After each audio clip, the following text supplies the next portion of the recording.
The information provided in this episode is for informational purposes and does not intend to diagnose or replace therapy. All right. Hello, everybody. Welcome to Living Your Best Life with Danya the Coach. Hello, everyone. Welcome back. Thank you so much for joining me today.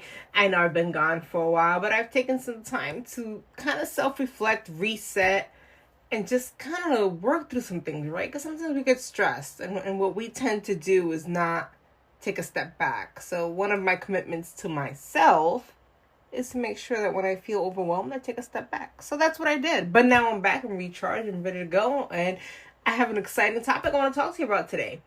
And it's a tough one now, because like I said, I've been doing some thinking, right? And you know, when I think, I come back and make you guys think. So today we're going to talk about self-awareness and recognizing when we are the problem. Now, before you hit pause or you stop me and say, I won't listen to her today, don't defend yourself in your head either. Hear me out. This is not about tearing yourself down. And in fact, it's quite the opposite. This episode is about your growth, your healing, and owning our impact. Here's the truth, my friends. Nobody's perfect. We've all at some point had moments where we were not our best selves. Maybe we've hurt someone without realizing it. Maybe our words or our actions came from a place of insecurity. Or maybe we've been stuck in a cycle of negativity that spills onto others. That's okay, as long as we recognize it and work to improve. That is the key part. It's not okay to just be negative and just rain on everybody else's parade. We have to recognize what we're doing, and then we have to work to improve it.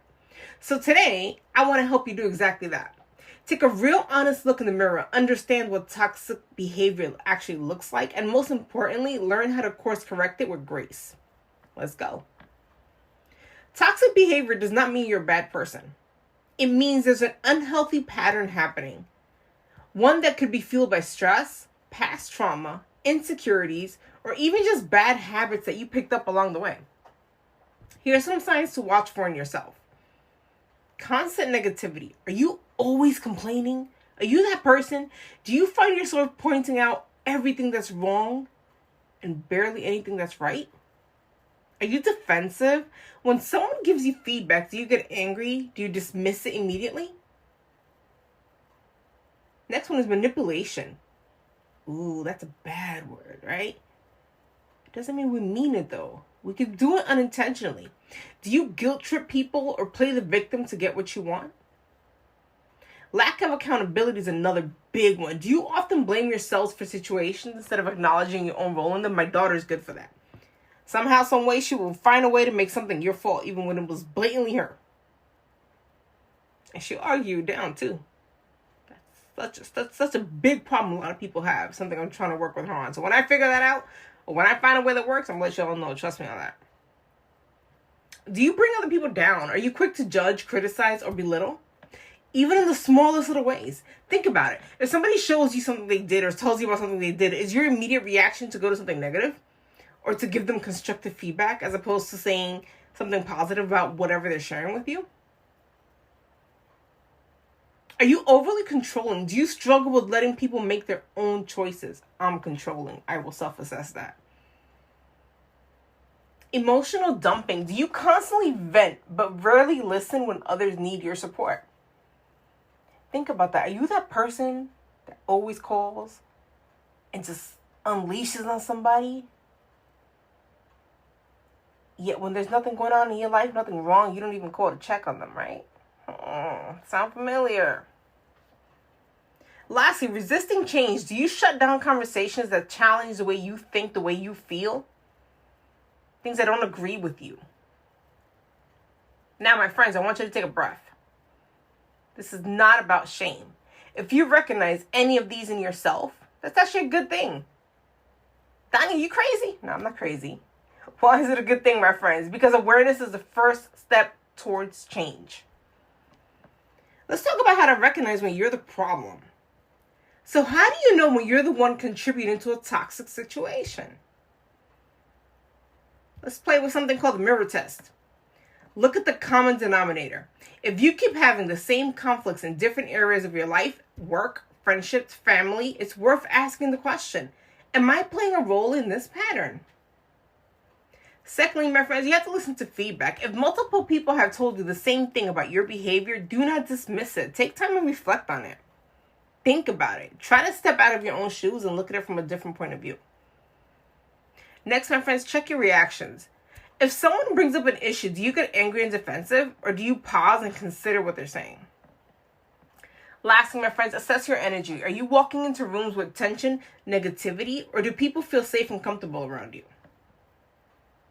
One of the hardest, most powerful things that you can do is be brutally honest with yourself. It's not easy to admit.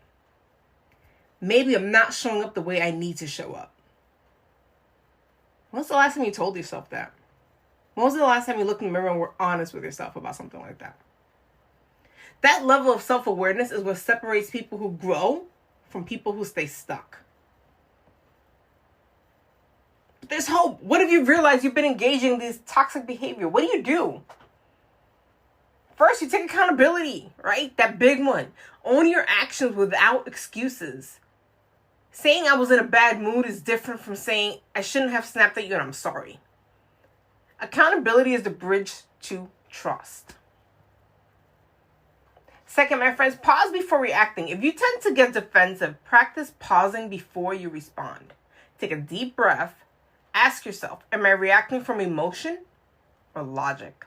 Sometimes just that brief moment of reflection can change your entire response. Next, my friends, seek to understand, not just to be understood. Instead of focusing on how you feel, try to understand the impact on others. How do your words and actions make them feel? Real connection comes from empathy. Ask yourself, what am I trying to protect? Often, toxic behavior comes from fear, insecurity, or past wounds. Are you being defensive because deep down you're afraid of rejection? Are you being controlling because uncertainty makes you anxious? Self-awareness is about understanding the why behind your behavior. My friend, lastly, work on yourself. Nobody becomes self-aware overnight, but little by little, you can shift your mindset and behavior. Read books on emotional intelligence, journal your thoughts, talk to a coach. I have some slots available on my calendar. Text me if you want to book a discovery call, 772-256-3860. And really, friends, just practice more intentional kindness. I tell my daughters that every day. If you could be nothing else today, be kind. I want to leave you with this, my friends. You are not your mistakes. Recognizing your toxic traits doesn't make you a bad person. It means you're a person who is willing to grow. And that, my friends, is powerful. Give yourself grace, but also hold yourself accountable. When you know better, do better. And as always, my friends, until next time, you remember, you're absolutely amazing. Love today's episode? Carry the message with you, literally. Check out our exclusive shirts and hoodies at DaniaTheCoach.com. Each piece is made to inspire confidence, strength, and purpose, just like this podcast. Stay cozy, stay bold, and rep your growth. See you next time.